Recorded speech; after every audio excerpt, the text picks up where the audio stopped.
Vamos lá, pessoal, continuando a nossa matéria aqui, continuando falando do artigo 5º ainda, das liberdades. Estamos agora no inciso 10, quem estiver me acompanhando com a Constituição, quem estiver me acompanhando com a apostila, né, com o material do curso, por favor, abram no artigo 5º, inciso 10º. Vamos lá? Acompanhem a leitura comigo, portanto. São invioláveis a intimidade, a vida privada, a honra e a imagem das pessoas, assegurado o direito à indenização pelo dano material ou moral decorrente de sua violação. Muito bem, olhem aí.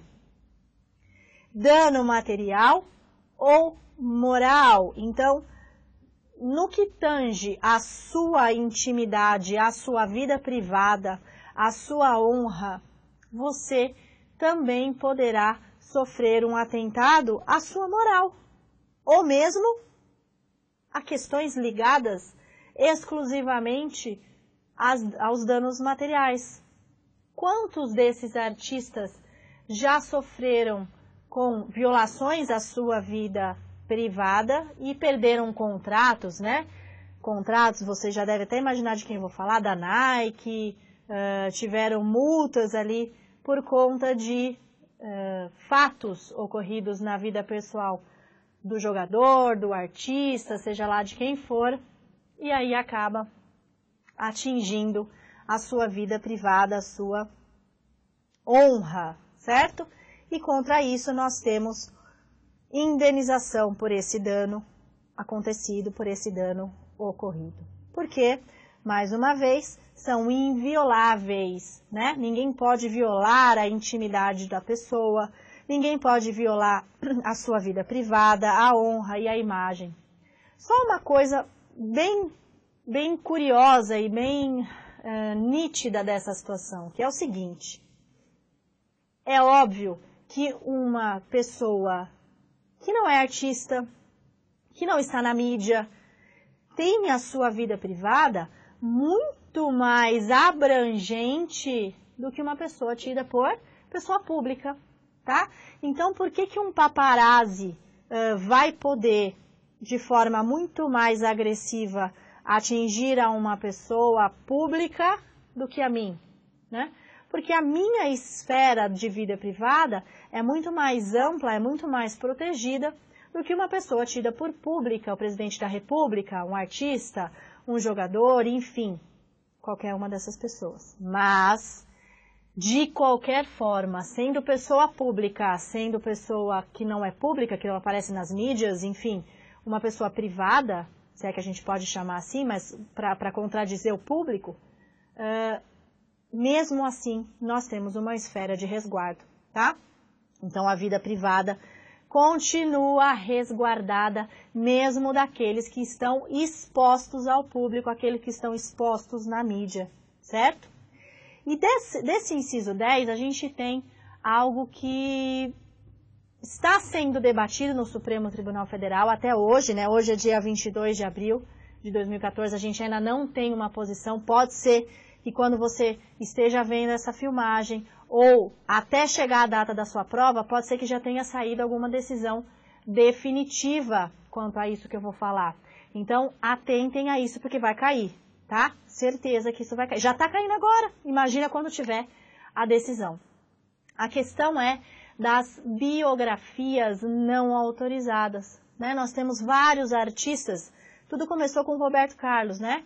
Mas o Caetano Veloso já está fazendo parte desse grupo de artistas que querem que o Supremo declare que não é possível publicar biografias que não sejam autorizadas pelos seus correspondentes artistas, porque isso violaria a vida privada, a intimidade, a honra dessas pessoas. Até agora, conforme eu disse, não temos decisão, mas pelo que a gente já escuta falar dos votos de um, do voto do outro, nas audiências públicas, parece que o Supremo vai contra esses artistas, ou seja, o Supremo vai permitir que seja publicado essas biografias mesmo quando o artista não autoriza. Então, há uma tendência, eu não posso prever o futuro, mas há uma tendência no Supremo em permitir que haja a publicação dessas biografias, mesmo quando não haja a autorização, exatamente por aquilo que eu falei. Eles estão alegando o quê? Que essas pessoas, por serem públicas, por estarem à mídia, por estarem sempre presentes ao público, elas têm uma vida privada, uma intimidade menor, mais contida do que uma pessoa que não está exposta desta forma, né? Não se utiliza dos meios para a sobrevivência. Mas, enfim, aguardem e acompanhem essa informação, porque é importante e vai repercutir na prova dos senhores com certeza, não tenho nenhuma dúvida. Tudo bem? Muito bom. Agora passando para uma outra inviolabilidade, acompanhem comigo a inviolabilidade de domicílio, que está ali no inciso 11. Olha lá. A casa é asilo inviolável do indivíduo, nela ninguém podendo penetrar sem o consentimento do morador, salvo em caso de flagrante delito ou desastre, ou para prestar socorro durante o dia, por determinação judicial. Um monte de coisa aqui, gente. Vamos lá por partes. Primeira coisa que eu grifei aí foi casa. E já marquei ali na observação. Observação, conceito de casa. Conceito de casa em sentido amplo. Então, primeira coisa desse inciso 11 é a gente imaginar, a gente discutir o que é casa. O que eu aposto que cai na prova de vocês é o conceito ampliado de casa para escritórios e para consultórios. Eu vou ser mais ainda específica. Escritório de contabilidade e de advocacia. Porque esses dois escritórios foram objetos, né, de reclamação ali no Supremo Tribunal Federal, se discutindo que para esses estabelecimentos também haveria que ter os limites de um domicílio. Então, eles deveriam ser equiparados ao domicílio, né, onde você mora mesmo, onde você dorme, onde você reside. Muito bem. O Supremo entendeu isso. O Supremo confirmou esse entendimento. Então, o caso que foi do escritório de contabilidade e do escritório de advocacia repercutiram para os demais escritórios. Então, hoje, vocês vão afirmar, sem sombra de dúvida na hora da prova, que o conceito de casa aqui no inciso 11, né, esse conceito de casa é um conceito amplo, abrangendo também escritórios e abrangendo também consultórios, ou seja, qualquer local em que haja o privado. Qualquer local em que haja uma proteção do público. Você fechou o seu compartimento, o local onde você trabalha, você fechou ali. Olha, vocês têm uma sala de espera, vocês podem ficar por aí. Aqui ninguém entra. Esse aqui ninguém entra é considerado casa, porque é um local reservado em que há, se você invadir sem as questões que a gente vai ver já já, se um policial invade, se uma autoridade invade esse local sem estar com um mandado judicial, ele vai sofrer a consequência e vai responder por abuso de autoridade, muito provavelmente. Tudo bem? Conceito de casa amplo, portanto, abrangendo escritório e consultório e qualquer local em que haja a separação do público, local privado, de uso privado, em que há separação do público. Certo? Muito bem. Voltamos ali para ler novamente o inciso. A casa é asilo inviolável do indivíduo. Muito bom. Ninguém nela podendo penetrar, sem o consentimento do morador, salvo em caso de flagrante delito ou desastre, ou para prestar socorro. Parou aqui. Essas hipóteses, então, consentimento, flagrante delito, desastre ou socorro, haverá possibilidade de adentrar ao domicílio, seja de dia, seja de noite. Cuidado com isso. Se você permitir que um policial adentre o seu domicílio às 2 horas da manhã e ele encontre 3 quilos de maconha, você vai poder alegar violação de domicílio? Claro que não. Por quê? Você permitiu. Então, a primeira questão, permite a entrada? Posso entrar? Pode, vai entrar.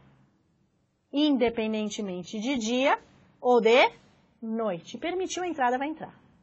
Certo? Então, com consentimento do morador, a qualquer dia, a qualquer momento do dia, a qualquer momento da noite. Muito bom. Flagrante delito. Há uma perseguição policial e o ladrão entra na residência. Há flagrante? Então, o policial pode adentrar também ao domicílio sem que haja qualquer mandado judicial, qualquer ordem judicial. Tudo bem? Então, com consentimento. Nos casos de flagrante delito, também qualquer dia, qualquer noite. A qualquer momento do dia, a qualquer momento da noite. No caso de desastre, também posso entrar? Também posso entrar. Uma enchente, um terremoto. Será que eu vou ter que pedir autorização para o juiz? Claro que não, também posso. Para prestar socorro, também haverá a possibilidade. Então, com consentimento, flagrante delito, socorro e, no caso de desastre, qualquer momento. Agora, cuidado com isso. Dá uma olhadinha ali no slide comigo. Finalzinho do artigo. Ou durante o dia por determinação judicial. Ou durante o dia por determinação judicial. Primeira coisa, gente. O que é dia? Vocês viram que eu coloquei aí, ó? Conceito de dia é um fenômeno astrofísico. Bonito o nome, né, gente? E adivinha se não cai na prova desse jeito? Sim, cai na prova desse jeito, que o conceito de dia é um fenômeno, é um conceito que demonstra um fenômeno astrofísico. Traduzindo, o que quer dizer isso? Presença de luz solar. Então, hoje, prestem atenção, hoje o conceito de dia é a presença de sol, de luz, né? De luz, presença de luz. O conceito de noite é a ausência de luz. Dia, luz. Noite, sem luz. Caiu isso na prova, você vai para a luz, procure a luz, vai em busca da luz, certo? Esqueçam a ideia que a gente tinha antes de que era marcado no relógio. Não vou nem falar as horas para você não confundir, para não levar isso para a prova, né? Antes era de tanto a tanto, dia, passou desse horário, antes dessa hora e depois dessa hora, era noite. Esquece, gente. Não há mais esse conceito marcado no relógio. Mesmo porque, se a gente for analisar a imensidão do Brasil, a extensão do território brasileiro, a gente vai ver que em muitos lugares há diferença, inclusive de fuso horário, né? Começa daí. E também a questão do horário de verão, que faz realmente muita diferença, né? Em locais 19 horas é dia ainda, em locais 19 horas é noite já muito escuro, e dependendo da hora do mês, né? Da estação do ano também, certo? Conceito de dia, fenômeno astrofísico, presença de luz. Noite, ausência de luz. Tudo bem? Tranquilos? Muita atenção nessa questão, porque é bem recorrente de prova. Certo? Muito bom. Vamos ali para a nossa Próxima inviolabilidade. Olha lá, inciso 12. É inviolável o sigilo da correspondência e das comunicações telegráficas, de dados e das comunicações telefônicas, salvo no último caso por ordem judicial, nas hipóteses e na forma que a lei estabelecer para fins de investigação criminal ou instrução processual penal. Vamos por partes, ainda olhando o slide. Continua aí. Vejam que os dois primeiros sigilos que aparecem aí no texto da norma é sigilo da correspondência e sigilo das comunicações telegráficas. Vírgula. Temos mais dois sigilos, de dados e das comunicações telefônicas. Gente, questão de prova, salvo no último caso por ordem judicial. Olha a pergunta que me cai na prova. O que é no último caso? Assim, caiu desse jeito. Então, eles pegaram esse no último caso que vocês estão vendo aí e perguntaram para vocês o que era no último caso. E a resposta é aquilo que está entre as vírgulas, aquilo que eu grifei. Então, hoje, isso está mudando, tá? Então, essa é mais uma questão que a gente tem que se manter sempre atualizado. Então, até o dia de hoje, nós temos isso que eu vou passar para vocês, mas por questões outras, né, de avanços tecnológicos, a gente já está com... Já não, demorou já, né? Já era para ter sido pacificado isso, a questão do e-mail, né? Se o e-mail é correspondência, se é comunicação telegráfica, enfim. De dados e das comunicações telefônicas, então, importam em quebra do sigilo. De que forma? Por ordem judicial. Vejam que eu deixei grifado aí. Anotem isso, né? Façam uma flechinha aí no material de vocês. O que está grifado, portanto, de dados e das comunicações telefônicas, haverá quebra. Haverá quebra de que forma? Por ordem judicial. Tudo bem? Consequentemente, se de dados e das comunicações eu tenho quebra, lá em cima, o sigilo da correspondência e das comunicações telegráficas, eu tenho quebra ou não? Não tenho. A princípio, presta atenção no a princípio que eu falei, o sigilo de correspondência e das comunicações telegráficas, a princípio, são absolutos. Vou repetir. Sigilo da correspondência e das comunicações telegráficas são sigilos absolutos, em que não há exceção, ou seja, ninguém pode quebrar correspondência, ninguém pode quebrar comunicação telegráfica. Mas o que eu falei? A princípio, não é isso? Porque nós temos pouquíssimas exceções que nem constam aqui na Constituição Federal, e isso vai ser muito específico dependendo do concurso que você vai prestar. Porque, vamos imaginar o seguinte, se o concurso que você for prestar cair lei de execuções penais, a gente tem uma exceção legal, que é o diretor do presídio pode quebrar a correspondência dos presos. Mas veja que é um ponto muito específico na matéria, então não vale a pena a gente trazer ou ficar com essa exceção na cabeça. Eu prefiro que vocês guardem que o sigilo de correspondência e das comunicações telegráficas não comportam exceção, do que se vocês ficarem guardando essa exceção do preso e levarem para a prova isso. Deu para entender? Então, eu vou pedir o seguinte, quando vocês forem prestar provas, né, que realmente que sejam mais ligadas à área do direito penal, que envolvam a matéria do direito penal, vocês vão tomar cuidado com isso. Tirando isso, não haverá exceção. Até a data de hoje, a gente não tem exceção. Tudo bem? Resumindo, sigilo da correspondência e das comunicações telegráficas, não haverá quebra de sigilo, não há exceção. Sigilo de dados e das comunicações telefônicas, essas duas, sim, eu posso quebrar por ordem do delegado, do promotor de justiça, do presidente da República? Posso?